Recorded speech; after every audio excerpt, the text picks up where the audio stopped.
Ricardo, bienvenido al podcast de Elevate. Muchas gracias, Juan José. Para mí es un gusto estar contigo. Para mí eso más que todo. El gusto es mío. Bueno, pues aquí estamos para conversar, para intercambiar experiencias. No sé qué opinas tú, por dónde quieres exponer o preguntar o intercambiar criterios, ¿no? Primero, la gente que nos escucha les gusta conocer a la persona. ¿Quién es Ricardo Rivadeneira? ¿Cómo se presenta ante las personas?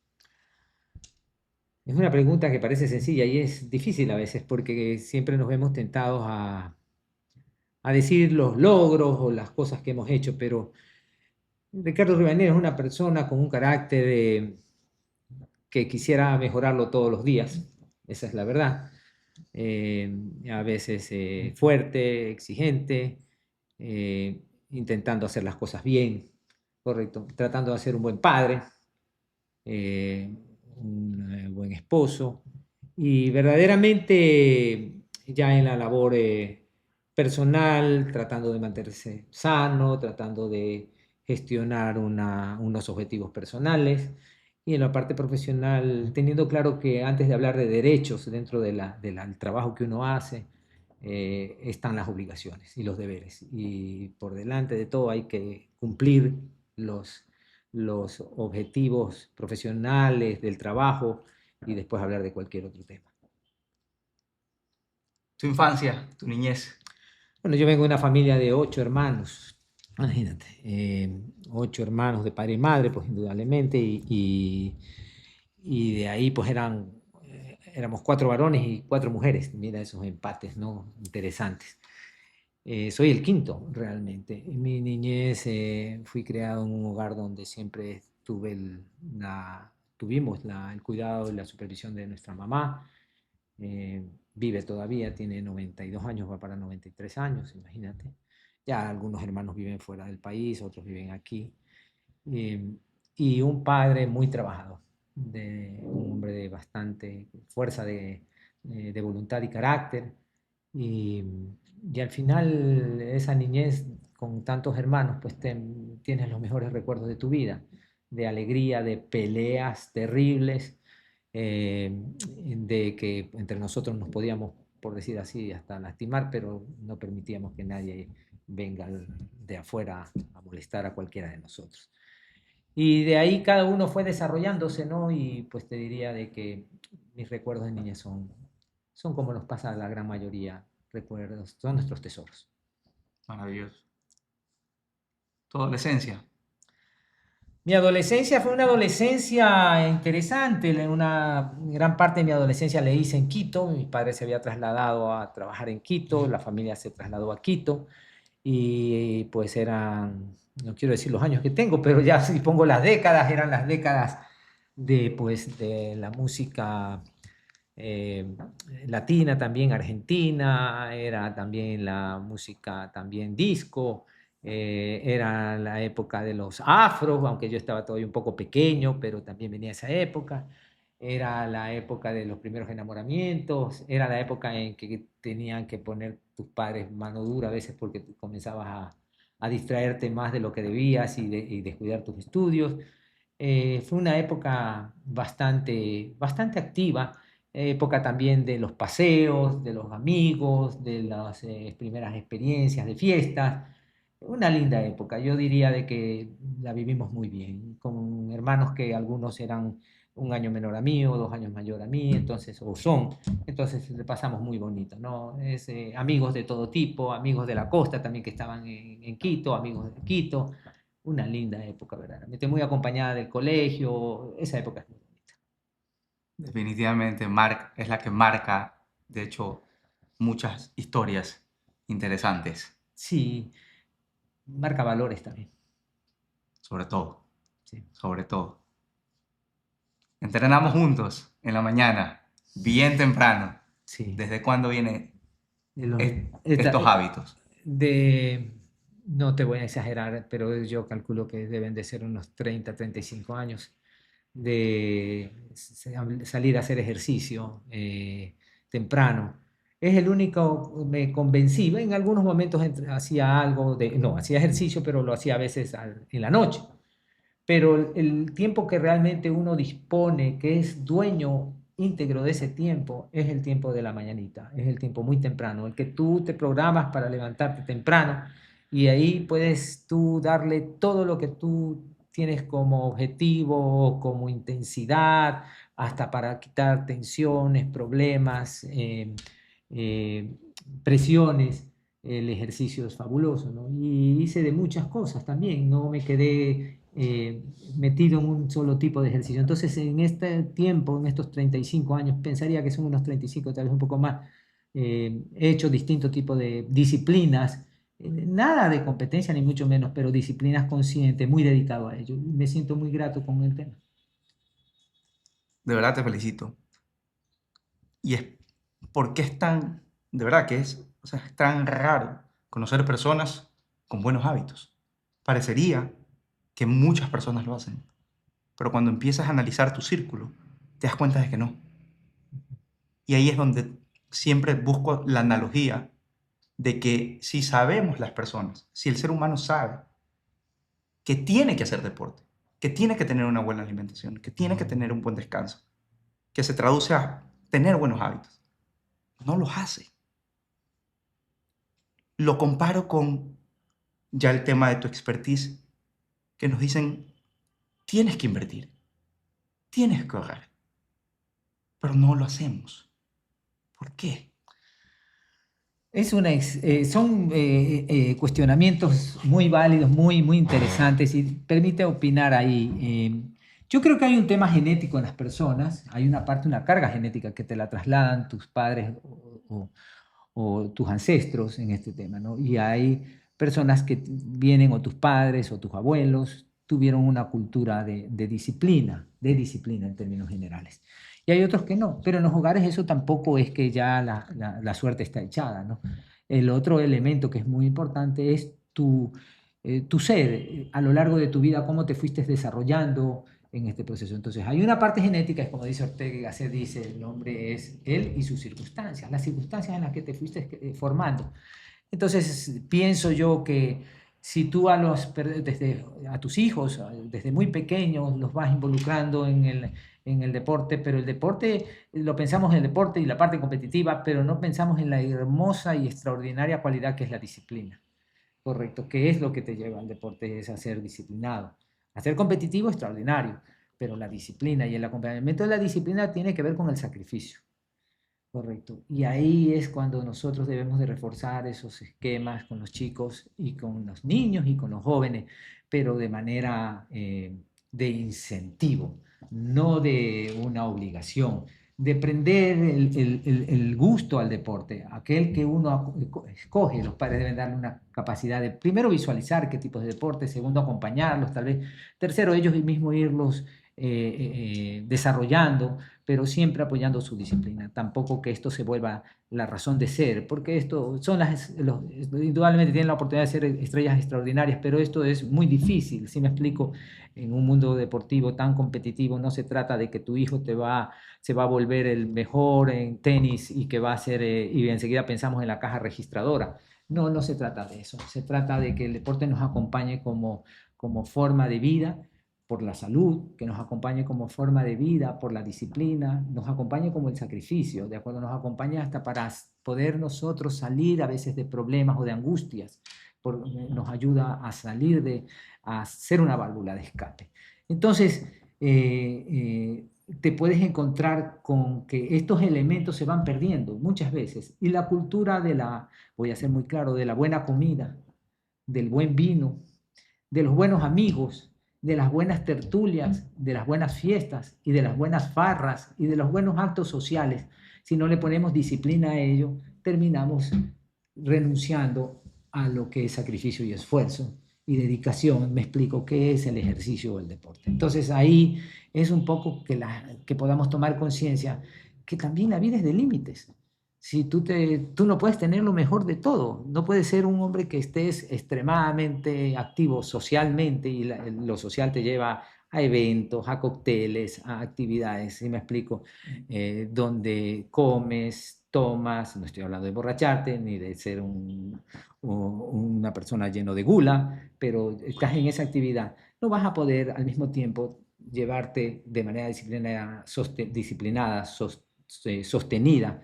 Vas a poder generar actividades de ejercicio para tu cuerpo, para tu mente, y llevar ambos mundos. Eso es imposible. Entonces, ahí hay que tener mucha prudencia y disciplina para poder combinar las cosas en límites, que es tu prioridad, y a ello le tienes que cuidar durmiendo bien, acostándote relativamente temprano, ¿no? No estoy diciendo acostarse 7 de la noche, pero tampoco estoy diciendo que te acuestes como costumbre, pues 1 de la mañana, 1:30 de la mañana, en 3 semanas, ¿sí me explico? Que sabe suceder muchas veces y ya pues vas renunciando.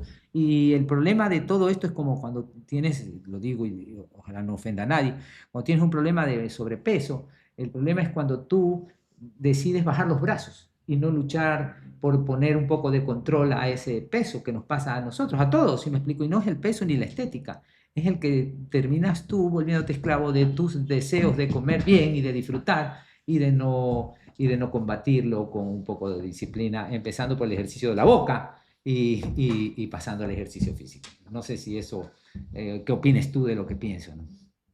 100% de acuerdo. Lo que hablas de la genética, de hecho hay estudios que revelan que la epigenética es totalmente moldeable, basada en un verdadero deseo de cambio, Es correcto, traducido en intenciones, es correcto, traducido en acción. es correcto, es correcto. Lo que falta, y es que viene la pregunta es, ¿qué es lo que verdaderamente falta para que haya ese deseo innato y auténtico de querer cambiar? Todas las preguntas que tú haces son a veces parecen sencillas y son que te llevan a la intensidad del razonamiento o intentar razonar. Yo creo que en cada una de las personas tenemos el carácter de superarnos. El ser humano tiende a ser un ente, un ser que quiere superarse, que tiene aspiraciones, correcto. Y ese aspiracional está en muchos aspectos. El músico quiere ser un extraordinario músico o quiere sentirse muy bien con lo que desarrolla en la ejecución de sus instrumentos, ¿de acuerdo? ¿No? El ser humano no busca la mediocridad, pero a veces los entornos pueden encontrarte con que en ese desarrollo te pueden frustrar personas o acciones o entornos que te compliquen la vida. Entonces se necesita también un poco de carácter y voluntad, ¿correcto? De no dejarse en ese proceso vencer. Y creo que eso viene desde cuando son niños. Tus primeras preguntas en esta entrevista fueron importantes. Correcto. Yo creo que a los niños desde pequeños hay que obligarles no a ser el más sapo, ni el más astuto, ni el más vivo. Correcto. Viendo con el ejemplo, pásate la fila y anda adelante. Yo creo que los valores están el respeto, el respetar a los demás, el mantener la verdad por delante de cualquier problema que hubiera, si me explico, el superarse, el motivarse, correcto, el poderlo motivar, el decirle la autoestima de ellos, que ellos pueden poner sus metas y llevarlas poco a poco, irlos forzando. No forzando, sino irlos llevando a este proceso, ¿no? Entonces, creo que el tema pasa por una formación desde niños. Pasa por un proceso inteligente, llevado, bueno, ahí posiblemente vamos a terminar diciendo en el mundo moderno, yo no tenía nada de eso, que vamos entonces donde la psicóloga, vamos de la psicóloga de los niños, vamos a hacer, y entonces ya se ha desarrollado toda una industria de eso y de muchas otras cosas. Pues el mundo moderno es este, ¿no? Pero es el tema de principios, valores, yo creo que pasa mucho por disciplina, por ejemplo de madre y padre en el hogar, por sus hermanos los mayores también. Es un proceso, no es hacer una familia modelo, ni mucho menos, pero hay que cimentar una buena autoestima en las personas, en las criaturas. Hay que fomentar las limitaciones. No es todo viene por estirar la mano o por un berrinche, viene porque te lo has ganado, si me explico. Y creo que esos temas son materia prima fundamental para la formación de la personalidad y responden a tus preguntas, ¿no? ¿Qué es el dar el primer paso? Es eso, es saber de que hay unos límites, saber que hay unos esfuerzos, saber que se pueden superar estos con esfuerzo y dedicación, no saber no entender de que esto se puede superar haciendo una viveza o llegar, o por ponerle un ejemplo de aprendizaje en las escuelas y que hoy día se lo ven hasta en las universidades, es obtener un título universitario y muchas veces el título universitario se obtuvo y no necesariamente tienen los méritos verdaderamente de haber hecho esfuerzos académicos para haberlos logrado. Y entonces creen que el éxito universitario es la puerta que abre al éxito económico y no está por ahí. Es la universidad lo que te, al final, más allá de que si te dedicaste a aprender, te dio conocimiento, pero lo que te dio herramientas invaluables fueron metodologías, esfuerzo, disciplina, estructura para desarrollar actividades dentro de los ámbitos científicos o de las artes donde se haya desarrollado, ¿sí me explico? Entonces, es eso lo que tenemos que apreciar, que debemos de desarrollar. Lo demás viene en la medida de que hagamos grandes esfuerzos para seguir coherentemente en esos objetivos. Estoy totalmente de acuerdo. Y este tema aterrizado a las finanzas personales. Bueno, ese es un tema bien interesante. Yo creo que me voy a quitar los lentes porque a veces me parece interesante y quiero como despejar el comentario. Yo en mis primeras clases de economía aprendí algo que no es que me marcaron, pero que me dicen, la verdad, que me dicen en sencillas palabras algo muy cierto, es el que la economía son recursos limitados, entonces hay un tema que es el costo de oportunidad. Si tú haces algo, tu costo de oportunidad es que no puedes hacer otra cosa.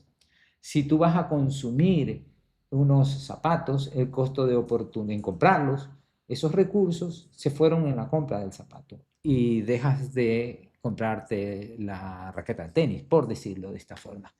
Si tú decides dentro de tu actividad productiva o en las finanzas, correcto, gastar más de lo que te ingresa, ya te comienza el costo de oportunidad de ello, es que vas a tener un problema de endeudamiento.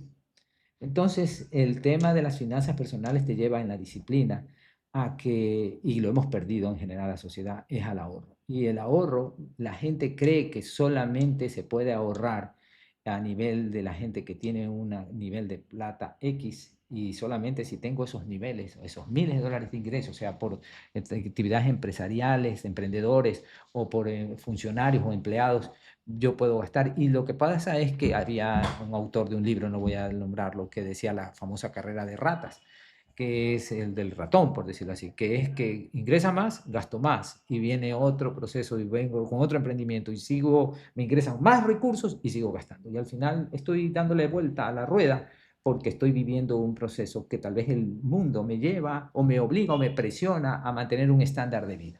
Entonces, ahí está el costo de oportunidad. ¿Qué es lo que yo debo de hacer con mis recursos para ser previsivo? Entonces, el concepto de la previsibilidad, el ver hacia el futuro, el ver que puedes tener entornos complicados, cuando tienes épocas de que puedes ahorrar, ahorra. Y cuando tienes épocas que no puedes ahorrar, voy a ser muy claro, tengo que bajar inclusive más ese gasto. Wow, pueden venir las ideas enseguida de decir, algunas de ellas un poco izquierdistas, de que no, pues es la subvencia. Sí, entendemos de que no se puede, pero a veces si tú le pones atención hasta en la gente, hasta en las familias o en las personas que son relativamente pobres, ellos tienen capacidad de ahorro.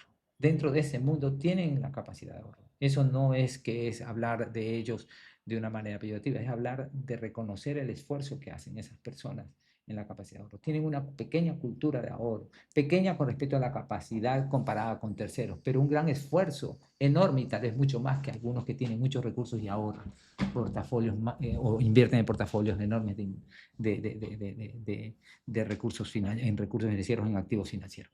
Entonces, el tema de las finanzas personales es que debemos de ser previsivos, debemos de tener una disciplina en el manejo de los recursos, debemos de tener un costo de oportunidad y por lo tanto no todo lo que quisiera comprar, aunque tenga esos recursos, lo debería de hacer, ¿correcto? Para tratar de tener un poco de bienestar y seguridad hacia el futuro.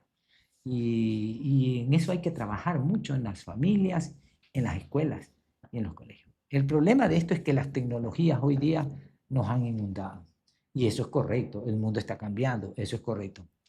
Pero la influencia que viene enorme a través de las distintas redes sociales y estas aplicaciones, cualquiera, no quiero decir de alguna de ellas, es de una actividad de consumo y de disfrute y del presente y nada del mañana. Correcto. Más aún a veces te encuentras con refranes o películas, a veces vienen películas que dice, ¿para qué le vas a dejar a los hijos y nietos? ¿Sí me expliqué? Estuviste ahorrando y ellos terminan destruyendo la plata, mejor échatela encima. No, sí me explico. Entonces, hay algunos mensajes, son ese y muchísimos más. Entonces, es un tema muy difícil para los jóvenes, el tema del ahorro. Correcto, es el ahorro o el tema previsional, el tema de ver un poquito más adelante.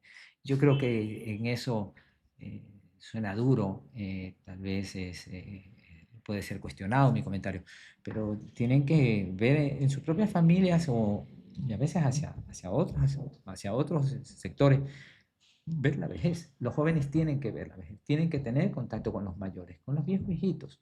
¿Por qué? Porque todos vamos para allá. Yo más cerca, tú eh, lejos, pero es un proceso donde dices, para allá vamos. Entonces, ¿cómo voy a administrar ese proceso? Que es natural, que no es la primera generación que le pasa eso, que hay, por ponerlo más duro, hay miles de generaciones que ya pasaron eso, que ya no existen. Y por lo tanto debemos de entender que tenemos etapas donde nos vamos formando, vamos desarrollándonos, tomando experiencia, nos vemos profundamente productivos, podemos impactar en el medio donde estamos o en el sector donde estamos y después tenemos que ir entregando la posta y después tenemos que ir pasando a otra etapa, ¿correcto? Hasta que nos toque lo que nos tiene que tocar a todo ser humano. Pero no estamos solamente viendo muy puntualmente y la vida la centramos en esas etapas donde somos intensos y solamente pensamos en el presente y después vamos a tener problemas de seguro mucho más duros para con uno mismo, ¿no? Más aún en un mundo que se ha vuelto más impersonal, correcto. Se va por las condiciones propias del mundo, ya el tema este de las familias y que los mayores eran cuidados por las nuevas generaciones, ya el mundo desarrollado, eso existe poco, correcto. Y acá está sucediendo y va a suceder eso. Entonces, uno tiene que velar también y pensar por uno o por la pareja. Para cuando lleguemos allá, tenemos que tener la capacidad de tener las cosas que nos lleven a un proceso normal y no pasar unas angustias intensas, ¿no? Entonces creo que por todos estos conceptos debemos de pensar en las finanzas personales con prudencia, pensar en el ahorro y tener cuidado en ese proceso de en qué ahorramos, cómo lo supervisamos. Siempre van a haber también, no cambiando de tema, sino ya llevando un poco más a la parte técnica, siempre puedan haber posibilidades de fraudes financieros o de malas inversiones. Eso puede pasar en cualquier parte.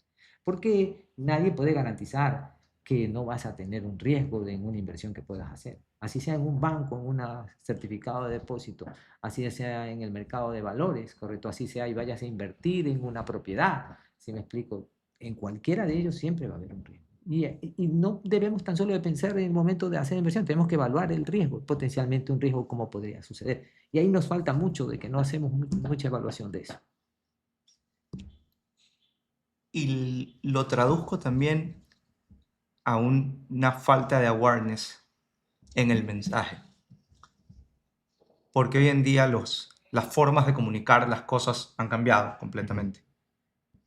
Y desde tu posición y desde la posición justamente de las personas que llevan más años liderando las industrias, creo que sí hay una gran oportunidad de poder diluir y de compactar el mensaje para las nuevas generaciones.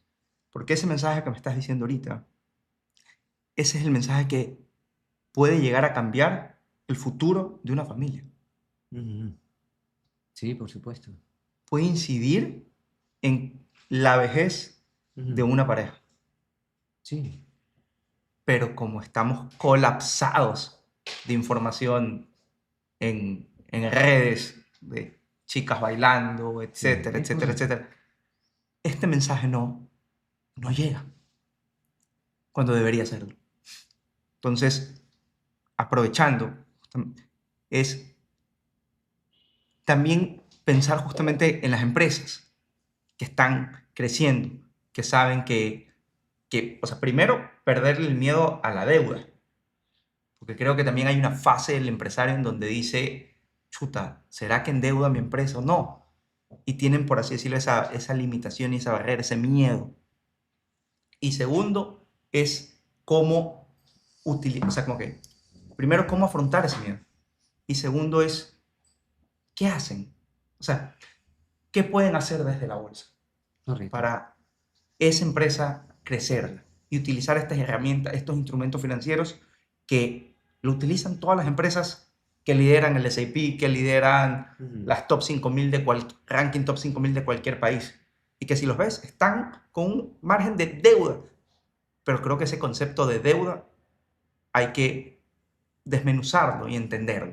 Es correcto. Y fíjate algo, ¿no? Voy a tratar algo que creo que es muy importante decirlo, que es que las personas podamos entender, y a veces, muchas veces esto lo ha complicado los comunicadores, las medias, porque el mensaje tiene que ser bien dado. No es que ha habido mala intención, nunca ha habido una mala intención, pero no necesariamente ha sido bien entendido para explicarlo. Ejemplo, y te ruego que, quiero contestar la pregunta, pero quiero poner un poco de antecedentes. Si me desvío, regrésame a la pregunta que la quiero contestar. Pero a veces dice el salvataje de los bancos. Y no aquí en este país, tan solo en muchos países del mundo, correcto, en Estados Unidos en el 2008, cuando hubo la crisis bursátil de los subprime, se estaban yendo los bancos, correcto, se estaban yendo los bancos enormes, el Citibank y algunos bancos.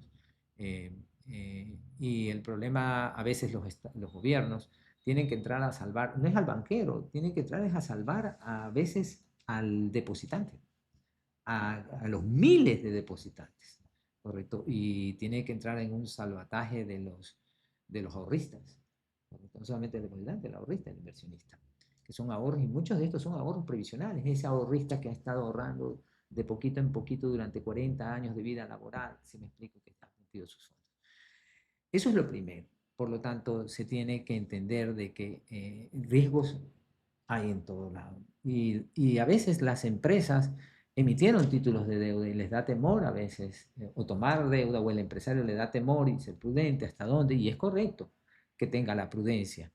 Pero la evaluación que debe darse para la toma de una decisión financiera, de tomar un endeudamiento para un crecimiento, en un análisis debidamente profundo de los pros y los contras, de ese análisis FODA y de esos riesgos, los riesgos en este proceso, a dónde va a ir esos recursos, para qué están sirviendo, para una expansión de una nueva línea o para otra actividad externa, ir a otro país, abrir sucursales, o para nuevas tecnologías, ¿correcto?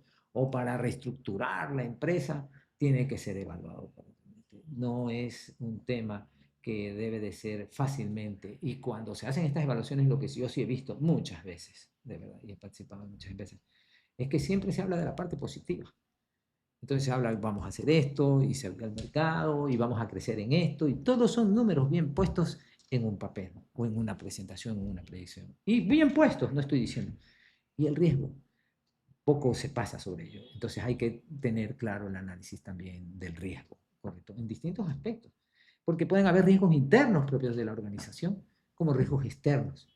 ¿Quién en el mundo en el mes de noviembre del 2019 apostaba que se iba el mundo a paralizar por una pandemia y que iban probablemente a desaparecer como desaparecieron empresas e industrias por las razones financieras de esa paralización, y otras se fortalecieron, dependiendo del sector, el análisis? ¿Quién en el mundo se iba a imaginar eso?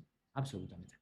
¿Quién en este país hace 25 años atrás se iba a imaginar que iba a venir una mancha o un virus que iba a afectar, que no es un virus, pero que era un tema de las larvas del camarón, en la famosa mancha blanca, que afectó y hizo casi desaparecer el 40% de la producción o más de la exportación de camarones, cuando el Ecuador en ese entonces era el número uno del mundo, en ese entonces, correcto. Y le tomó 20 años retomar su estelaridad, si me explico. ¿Quién en el mundo, en el Ecuador, se iba a imaginar que iba a desaparecer el 40% de la banca?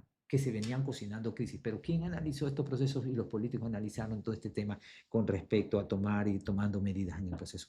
O esa ligereza de los mercados tan desarrollados en el mundo como es el de Nueva York, en el mercado bursátil, en el mercado financiero, que cuando se dieron cuenta les estalló una burbuja inmobiliaria que contaminó a todo el mundo, ¿no? Y que representó billones y trillones de dólares en desaparición de ahorros verdaderamente y de crisis. Y en esa evaluación, cuando se dieron cuenta es que habían los famosos créditos que no habían ni ingresos, que eran muy bajos y que eran a tasas casi inexistentes y financiados al 100% y en una fragilidad, y el mundo estaba moviéndose y con calificaciones de riesgo de esos papeles AAA, correcto, de las grandes calificadoras. Entonces, todo eso te está diciendo que permanentemente hay riesgo y no queremos ver eso. La sociedad no quiere ver eso.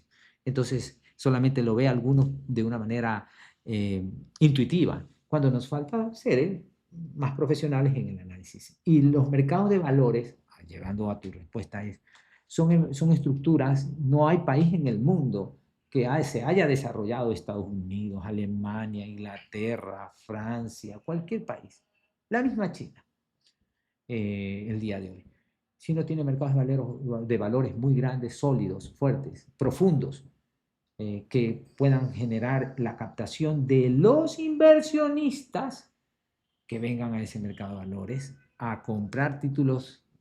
Pueden ser de participación, acciones, aquellas empresas que registren sus acciones para crecer, ya no necesariamente financian con un endeudamiento, sino con una participación.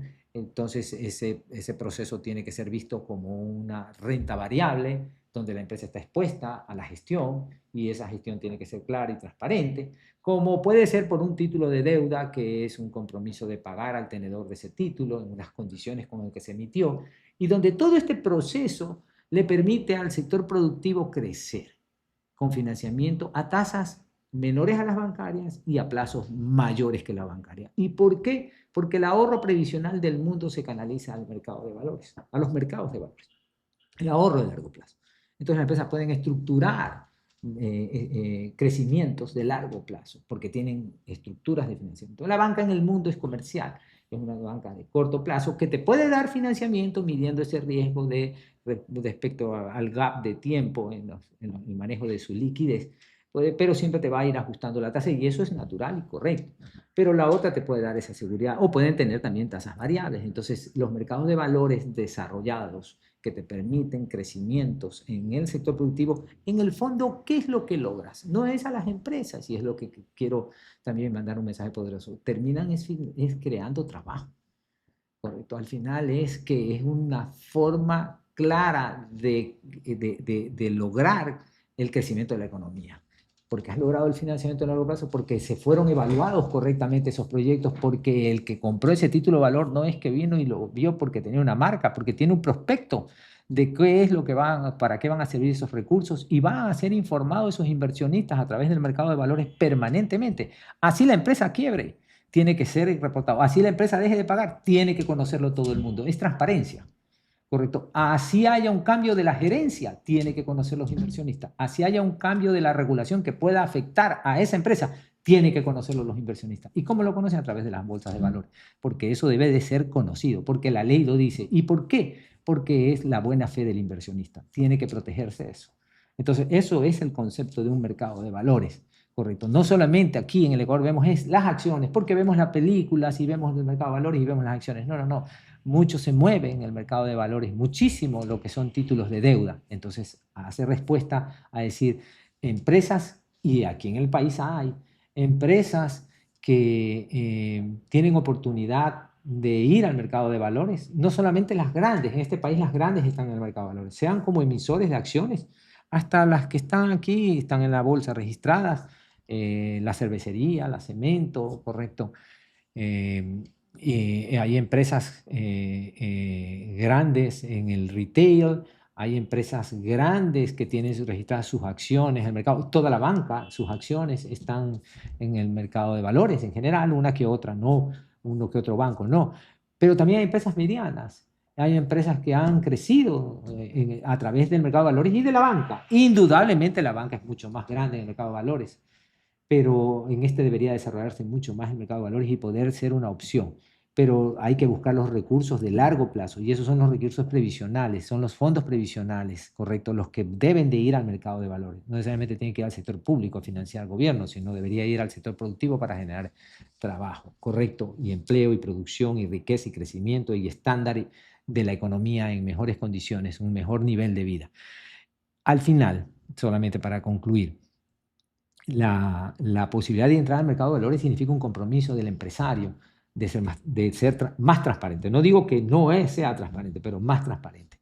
Un compromiso de tener un buen gobierno corporativo, de tener la capacidad de gestionar con sus informes financieros permanentemente para que todos lo conozcan. El abrir con claridad su gestión y, y conocerse todo lo que pasa en el mercado con la empresa en el mercado de valores y la obligación de reportarlos esto a través de una junta de obligacionistas o de, no de junta general de accionistas, si son títulos de deuda, sino una junta que representa a los que tienen los títulos valores para ir recibiendo las cuentas y los informes necesariamente. Y el pago permanente de esas estructuras de financiamiento en muchos aspectos. No sé si he sido... Clarísimo. Ni ChatGPT me hubiese contestado así. No me molestes, por favor. ¿Y qué encuentra el inversionista en el mercado de valores? Encuentra algunos aspectos, pero voy a tratar de resolver o de responder dos o tres.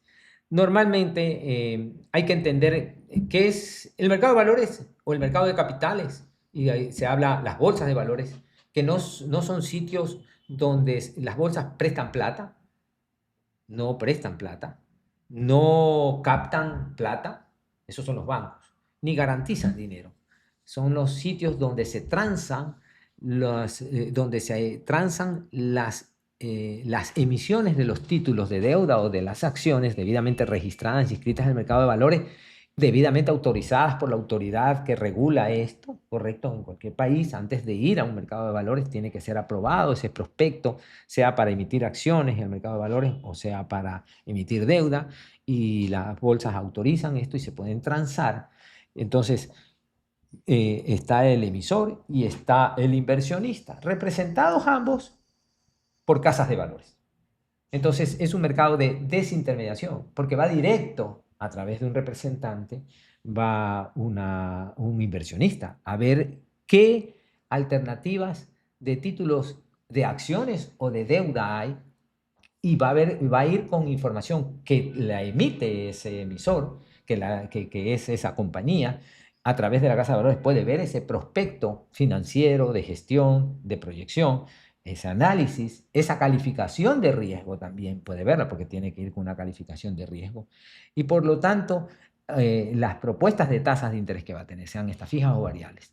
Y entonces, el inversionista que va a ver eso, que fue el emisor de ese título a través de otra casa de valores, transan en el mercado de valores, donde la casa le puede presentar distintas opciones, correcto, puede gestionar. Y normalmente la tasa de interés que va a obtener el inversionista va a ser una tasa de interés mejor que la que le ofrece un banco por captación de recursos. Y ya lo explico por qué. Y para el emisor probablemente va a ser una tasa más baja que la que le ofrece un banco. Entonces, por qué son diferentes? Porque el banco es un intermediario financiero. El mercado de valores es un desintermediario.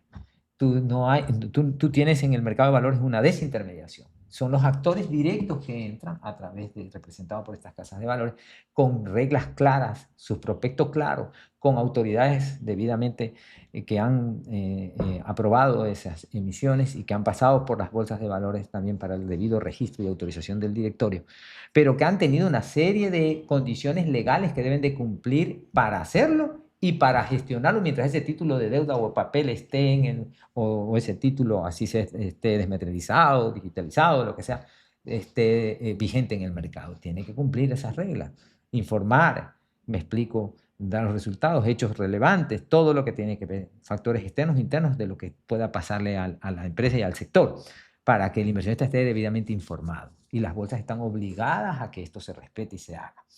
Ahora, el banco es un intermediario.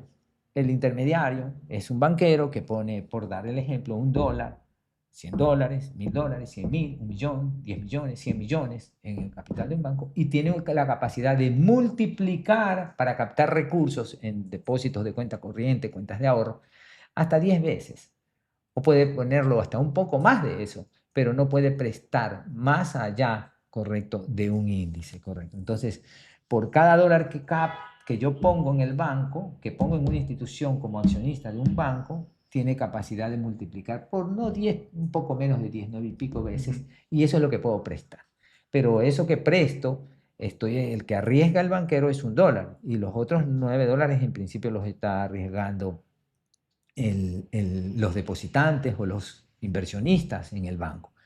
Pero ahí viene un tema, la banca tiene que manejar eso, como lo manejan los bancos, muchos en este país indudablemente, con responsabilidad, y entonces de ello tiene que manejar una liquidez para cualquier movimiento de que dentro de eso que ha captado haya la entrada y salida de dinero normal de los depositantes, si me explico, de los inversionistas. Tiene que hacer inversiones en equipos, tiene que hacer inversiones en comunicación, tecnología, infraestructura, publicidad, y toda esa inversión son costos, ¿correcto? Entonces, cuando presto plata, ¿correcto? Debo de, a lo largo del tiempo, porque esos costos algunos los voy amortizando en el tiempo, debo de que, debo de, a la plata que yo capto plata, ¿no? Antes de prestarla, pido disculpas en la explicación, antes de prestarla capto esos recursos, y los he captado esos recursos, y esos recursos hay una porción importante que le cuestan al banco, porque tengo que pagar una rentabilidad. Entonces me viro y tengo que cubrir con ese costo que tengo, ese costo financiero que tengo que reconocer a esos inversionistas, cuentaahorristas, etcétera, etcétera. Tengo que sumar mis costos operativos, anualizados, llevados a meses y llevados a días, correcto, y calcular eso. Y todos esos costos, inclusive calculando provisiones en función de la calidad de la cartera que tengo, etcétera, etcétera, pongo un margen, que es una utilidad. Entonces, todo eso significa la intermediación. Entonces, entre lo que capto y lo que coloco están los costos operativos de la intermediación y están los márgenes lógicos y naturales de lo que es un negocio. A veces se dice de la banca que gana muchísimo y está equivocado porque hay que ver el porcentaje de la rentabilidad que tienen los bancos. Y el porcentaje de rentabilidad de un banco está en función del volumen de activos que presta, ¿sí me expliqué? Por lo tanto, lo que tiene que tener claro los activos financieros, es decir, los préstamos que da y cuál es la rentabilidad de este y el volumen, y esa rentabilidad se puede ver con la rentabilidad que da con respecto al patrimonio, a los accionistas del banco, ¿correcto? ¿Qué rentabilidad es? Entonces, la banca en este país y en cualquier parte del mundo mueve, el tamaño es de muchos miles de millones de dólares en recursos que se prestan, ¿correcto? Cubren todos esos gastos, costos y tienen un margen. Y esos márgenes, por el tamaño de los volúmenes, el volumen en números es grande, pero el porcentaje con respecto al tamaño del préstamo que he dado o a los activos financieros que tengo en el banco, ¿correcto? O al patrimonio del banco son números que probablemente otras industrias tienen números más altos de rentabilidad que la banca misma. No en el Ecuador, en muchas partes del mundo. Totalmente de acuerdo. Y ahí viene un tema de tasas con techos, etcétera, etcétera, etcétera. Y para concluir, que sé que tocan campana aquí 2 veces al día y no quisiera... Estuviste invitado aquí, pero no viniste.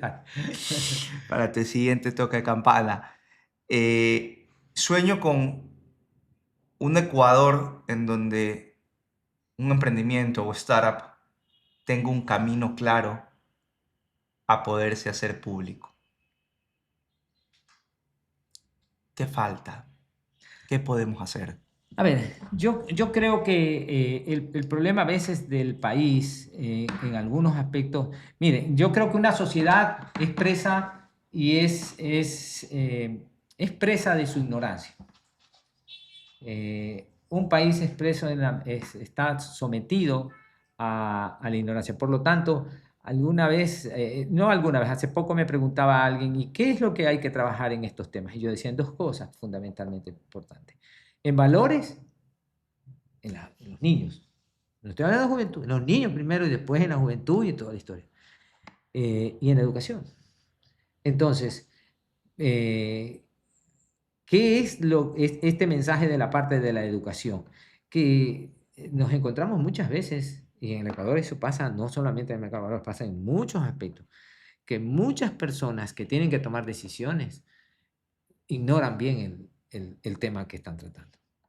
Entonces, lo primero que debemos de hacer es invitar a que entiendan cómo funcionan los mercados de valores, correcto, los distintos estamentos. El gobernante no tiene por qué, y no estoy hablando de este gobernante, no tiene por qué dominar los temas. Lo que tiene es el liderazgo, tiene las metas claras y debería de generar equipo, y además a nivel de los distintos gobernantes en distintos momentos deberían de consensuar los grandes objetivos del país y hacer los cambios, ¿de acuerdo? Si no se habla de eso y no nos ponemos de acuerdo como sociedad, no vamos a llegar a ningún lado. Vamos a seguir igual como estamos y no quiero entrar mucho en ese análisis. Pero el problema es ¿qué falta?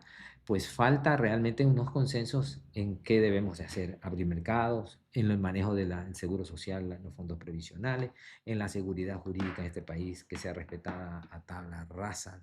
Me explico, porque si no damos seguridad jurídica no va a venir plata de ningún lado, correcto. En entender que el petróleo cada vez se disminuye y debemos de buscar realmente otras alternativas, y estamos sentados sobre ellas como es la minería, pero lo que hacemos es mirar para otro lado y cada vez va volviéndose más complejo el desarrollo de la minería, correcto, y la informalidad y los intereses oscuros que están atrás de ella, que no es de ahora, sino de hace rato, correcto, la informalidad y toda la historia. Entonces, ¿qué es lo que falta para poder hacer estos startups y los emprendimientos? Es poder hacer ciertos cambios regulatorios y algo de la ley. Correcto, el poder hacer, pero no es que tampoco cualquier startup puede ir y entrar al mercado de valores y salir, porque estamos, como lo hemos explicado, hablando de la fe pública, correcto. Entonces tiene que haber un compromiso, una estructura, poder normar algo de ello, poder permitir que vayan startups, correcto, pero lógicamente, a ver, ¿quiénes son esos promotores? ¿Dónde están esos recursos? Ese plan de trabajo, ¿dónde va a estar dicho? Si vas a estar y vas a capturar recursos, ¿hasta dónde lo vas a capturar? Pues no puedes capturar más allá de eso. Cumplir por etapas ese crecimiento, si me explique, un plan de negocios muy claro y establecido y dar reportes. El problema a veces es yo saco el startup, cojo la plata y ya veo después qué reporto y sigo manejando la gestión. Y puede ser exitoso o no exitoso, y no se trata de eso, porque de esta conversación hemos hablado de transparencia, hemos hablado de formalidad, hemos hablado de obligaciones y de cumplir. Y si vas a ir al mercado de valores, que hay que modificar esto para que las startups entren realmente, se pueda permitir una iniciativa de startup, pero debe de haber claridad, transparencia y obligatoriedad de rendición de cuentas permanentemente. ¿De quiénes? De esos promotores, de esos emprendedores, de esas personas que fueron al mercado de valores, que pudieron tal vez captar eso, pudieran captar esos recursos, pero les cambió la vida porque tienen que dedicarse a hacer las cosas bien en función de ese compromiso que lo pusieron en el cumplimiento y a dar permanentemente rendición de cuentas. Porque la plata fue porque creí en ti para lo que tú me dijiste, no para otras cosas, no es discrecional. Y eso significa también formar un pequeño directorio, lo que sea, para que esto sea representativo de esos inversionistas. Creo que son cosas que hay que darles, muchas más, aterrizarlo, pero van por ahí los temas. Y que si lo hacen bien, vendrá más. Y podrán seguir creciendo a través del mercado de valores. Porque aquellas empresas, aquí ha habido empresas que han emitido desde el 2020 y antes, correcto, y han emitido y siguen emitiendo. Hay empresas que han emitido 8 o 10 veces y han seguido pagando. Y hay empresas que se han caído y no necesariamente por una mala gestión. He dicho que pueden haber factores externos. Pero hay empresas que no solamente emitieron títulos de deuda, sino que ya inscribieron acciones. Es decir, se fueron haciendo más sólidas, más robustas en su gobierno corporativo y ya abren capitales y ya ven esas alternativas. Eso es muy importante entenderlo. Y cuando hablamos de ello, hablamos de que le estamos dando la posibilidad de dinero no barato, sino dinero competitivo, costos más atractivos para emisor como para inversionista, transparencia, formalidad. Y hay mucho más que hablar, pero creo que esas cosas son cosas importantes. Ricardo, te agradezco por tu tiempo. A ti, José, para mí ha sido un honor, un gusto. Tú sabes que nos vemos siempre y esa química siempre ha existido del primer día. Muchas gracias.